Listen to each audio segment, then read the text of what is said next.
Mais verde nos bairros. Projeto de arborização da Prefeitura faz doação e plantio de mudas. Já os moradores ficam responsáveis por cuidar e garantir que as árvores cresçam, para gerar sombras e melhorar a qualidade do ar. Na entrevista do dia, o nosso assunto é a desconfiança do brasileiro na política. Quem comenta é a professora da Unesp, cientista política Maria Tereza Kerbaui. A edição desta quarta-feira, 1º de novembro, começa agora.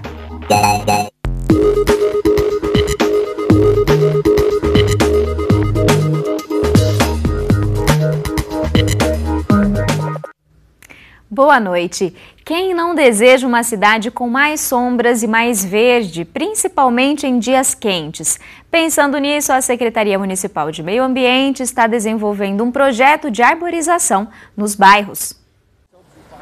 A Avenida Riziki Gebara, no núcleo Isaura Garmes, ganhou um novo visual. Os moradores da região vão contar a partir de agora com um ambiente mais verde e arborizado. O espaço foi o primeiro de Bauru a receber o projeto Arborizando o Nosso Bairro, uma iniciativa da Secretaria Municipal do Meio Ambiente. Só na quadra 6 da avenida foram plantadas 25 árvores de várias espécies. Quando viu a movimentação na rua, o dono desta padaria não teve dúvida. Colocou a mão na massa, ou melhor, na terra, e ajudou a plantar. Morador do bairro há 8 anos, ele aprovou a mudança da paisagem.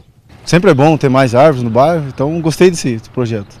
Acho que vai ficar bem legal, mais sombra para o bairro, mas vai melhorar bem mais. Em novembro, a ação deve chegar ao Jardim Solange. Essa ideia é uma iniciativa da Secretaria Municipal do Meio Ambiente, em parceria com o Viveiro Municipal também. É uma iniciativa para trazer benfeitorias para o bairro, benfeitorias na parte ambiental, benfeitorias na parte humana também, de melhor qualidade de vida para os munícipes, e assim deixando o bairro mais agradável, as pessoas ficando mais no bairro. Esse é o nosso objetivo principal, né? A parceria entre a comunidade e o poder público é uma das marcas do projeto. A Prefeitura é responsável por todas as etapas do plantio, desde a abertura do buraco, a adubação da terra e a doação das mudas. Já o morador é encarregado de cuidar do desenvolvimento da planta. Quando a gente consegue conscientizar o munícipe da importância que uma árvore tem em frente à sua casa, de como ele vai ser beneficiado, e também o envolve no sentido de, olha, nós vamos abrir aqui o berço para a gente fazer o plantio, a gente faz o plantio, a gente doa a muda, mas o senhor fica responsável por manter essa árvore, para acompanhar o crescimento dela, você está envolvendo o munícipe nesse processo. E aí ele sente que ele está fazendo a diferença e ele aceita colaborar. Além do plantio, a Secretaria Municipal do Meio Ambiente trabalha na readequação de algumas espécies. Aqui na Avenida Getúlio Vargas, por exemplo, 19 árvores foram substituídas. A maioria delas eram da espécie falso chorão e foram cortadas após uma vistoria técnica. As árvores estavam ao longo do calçadão da Getúlio, utilizado como pista de caminhada. Nós identificamos nessa vistoria 19 árvores que tinham critérios de substituição em função de estarem com desequilíbrio das raízes do tronco e também da copa. E isso estava afetando tanto o tráfego de veículos aqui nessa via, como também de pedestres, que utilizam muito para caminhadas e corridas. Então, em função disso, nós agendamos com a Adipave, nosso operacional, para fazer a supressão dessas árvores, o corte dessas árvores, e o viveiro ingressou com o plantio. No caso aqui nós escolhemos a espécie IP. Mas, ainda na mesma avenida, tem outros problemas envolvendo árvores. Basta caminhar um pouco para encontrar calçadas rachadas e com ondulações, situações que colocam em risco a segurança dos pedestres. Muitas vezes isso acontece em função do canteiro que é aberto não ser grande o suficiente para comportar aquela árvore. Então as raízes elas começam a se proliferar e vir para a superfície em busca de um espaço maior e também de água. Então a gente está ampliando o canteiro daquelas árvores que foram cortadas, e essas onde nós estamos substituindo por IPs, e agora a Secretaria de Obras vai ter que intervir em alguns pontos que a gente identificou esse problema de levantamento de calçada. Segundo Maíra, o pedido já foi feito à Secretaria de Obras e colocado no cronograma de serviços da pasta. Mas ainda não há previsão para o início da readequação dos canteiros e do calçamento. Ao longo deste mês, novas vistorias devem ser feitas nas árvores das avenidas Duque de Caxias e Rodrigues Alves. E o próximo bairro a receber a doação de mudas e o plantio é o Jardim Solange, mas a data ainda não foi definida pela Prefeitura. Por conta do feriado prolongado de finados, as repartições públicas fecham na quinta e na sexta-feira e retomam as atividades na segunda às 8 da manhã. O Poupa Tempo fecha na quinta, mas abre na sexta e no sábado em horário normal. Para quem precisar de atendimento médico, os prontos-socorros e as UPAs vão funcionar normalmente 24 horas por dia. O funcionamento dos ecopontos fica suspenso amanhã, mas volta ao normal na sexta e no sábado. Já a coleta de lixo orgânico está mantida no feriado. Só a coleta seletiva que fica suspensa na quinta, mas vai seguir normalmente na sexta e no sábado. Já os casos envolvendo água e esgoto devem ser comunicados ao DAI pelos telefones. Anote 0800 77 10 195 ou 3235 6140 e 6179. Quem for aos cemitérios, hoje e amanhã eles ficam abertos das 6h30 da manhã às 6 da tarde. Vão ser realizadas missas nesta quinta-feira no Cemitério da Saudade, às 8 da manhã, e no Cristo Rei, às 9. O Zoológico Municipal e o Jardim Botânico, sempre boas opções de lazer num feriado, ficam abertos também ao longo de todo o feriado prolongado.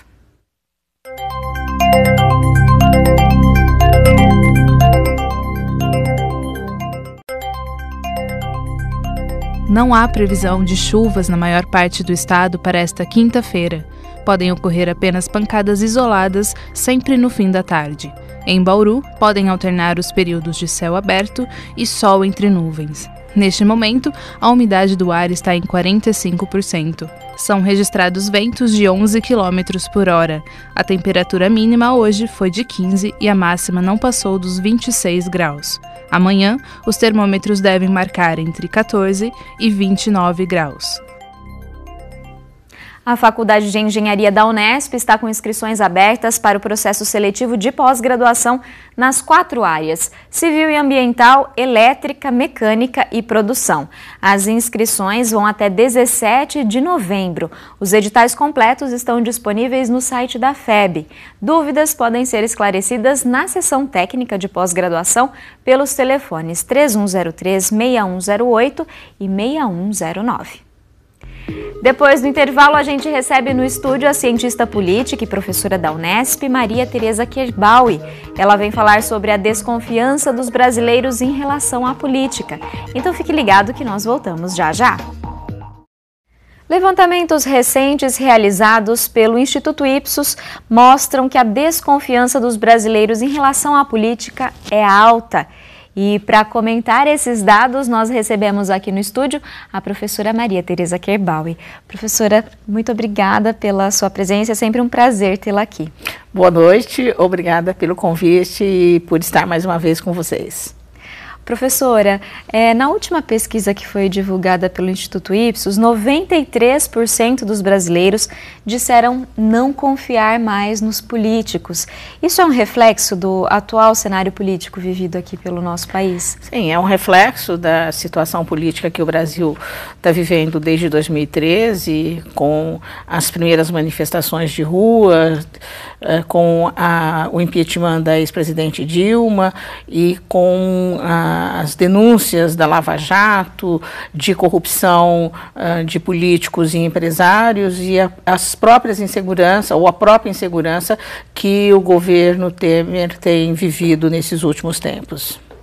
E essa mesma pesquisa, ela diz que 95% dos entrevistados não confiam no presidente.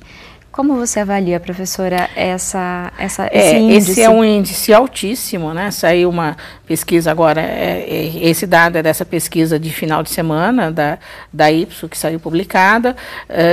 Apenas houve uma estabilização do nível de rejeição de vários políticos, apenas o Temer e o Aécio é que subiu radicalmente, ou subiu grandemente, porque essa pesquisa em setembro apontava 90%, né, de rejeição, e hoje já está nessa última 95%, então é um aumento significativo, e a explicação é que a população não vê no Temer, ou não tem confiança no presidente, né, apesar da economia estar apresentando alguns sinais de melhoria, isso ainda não chegou até a política, especialmente por conta dos últimos acontecimentos, a denúncia contra o Aécio, a prisão cautelar do Aécio, o encaminhamento da denúncia contra o Temer, o julgamento disso no Congresso, a discussão sobre a possibilidade de inquérito e da denúncia do Temer no Supremo. Então, tudo isso dá uma imagem, ou passa uma imagem para a população de desconfiança em relação ao governo Temer. E é engraçado que uma pesquisa anterior a essa que nós estamos mencionando, que avaliou algumas instituições, foram 9 no total, somente Forças Armadas e Polícia Federal tiveram índices de confiança maior do que os de desconfiança. Também é um reflexo desse cenário, professora? Também é um reflexo. Quando a população se sente muito insegura em relação aos seus políticos, insegura em relação às suas instituições, no caso o Congresso, a Presidência da República e o próprio Supremo, por conta de algumas atitudes que o Supremo tem tomado, ela se volta para aquelas instituições e ela acha que pode encontrar uma segurança. Então é o caso das Forças Armadas e da Polícia Federal. E tem também a informação de que 90% dos entrevistados disseram concordar parcial ou totalmente com a frase: para consertar o Brasil, precisamos de um líder forte, disposto a infringir regras. Qual o impacto dessa afirmação, professora? Olha, o impacto é muito forte, né? E existe mesmo a expectativa da população de que um líder novo, um líder messiânico, um salvador da pátria apareça, né? E mesmo que ele rompa regras e dê uma certa segurança para a população, uma certa estabilidade, ele teria seria aceito pela população. Nessa última pesquisa da Ipsos também há um comentário do presidente da Ipsos de que houve um estacionamento da rejeição, ou estacionou a rejeição a maior parte dos políticos que estão cotados para a presidência da República, e a avaliação que ele dá é que a população cansou de esperar um líder, né? Essa pesquisa, esses dados é de uma pesquisa anterior a essa que eu estou falando. Então a população teria cansado de esperar um líder e começou a repensar a possibilidade dos políticos que estão aí sendo cotejados para a eleição de 2018. Agora, uma outra informação também da pesquisa: 86% dos entrevistados disseram concordar parcialmente ou totalmente com a frase: os partidos e políticos tradicionais não se preocupam com pessoas como eu. A gente pode dizer que há uma crise de representatividade da população hoje? É uma crise de representatividade e ela é uma crise de duas vertentes. Uma crise do eleitor não se identificar com seus representantes, né?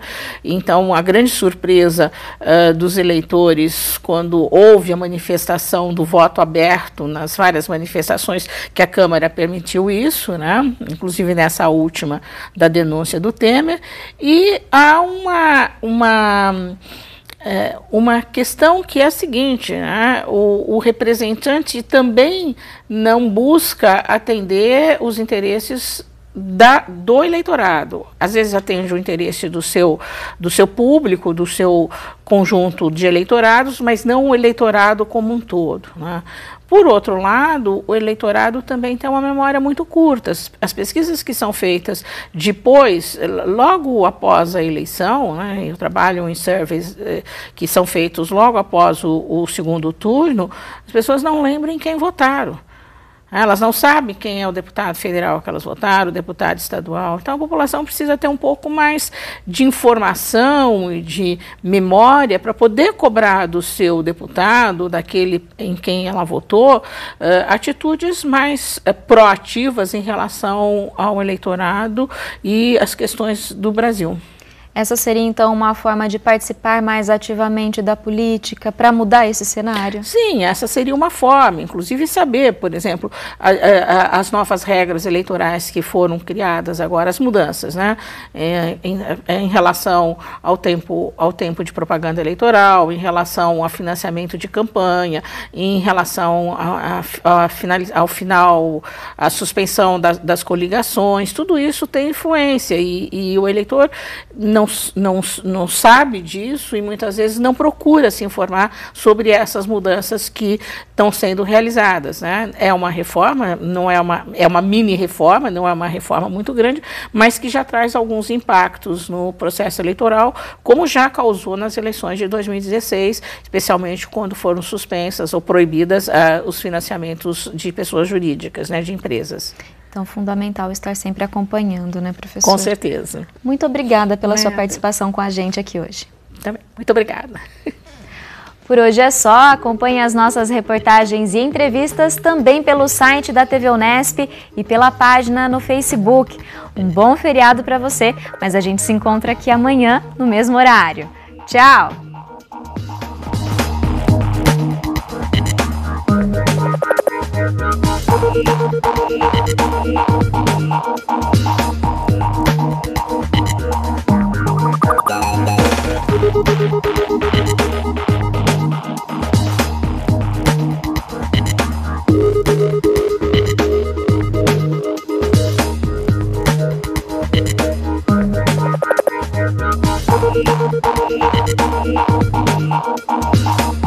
Thank you.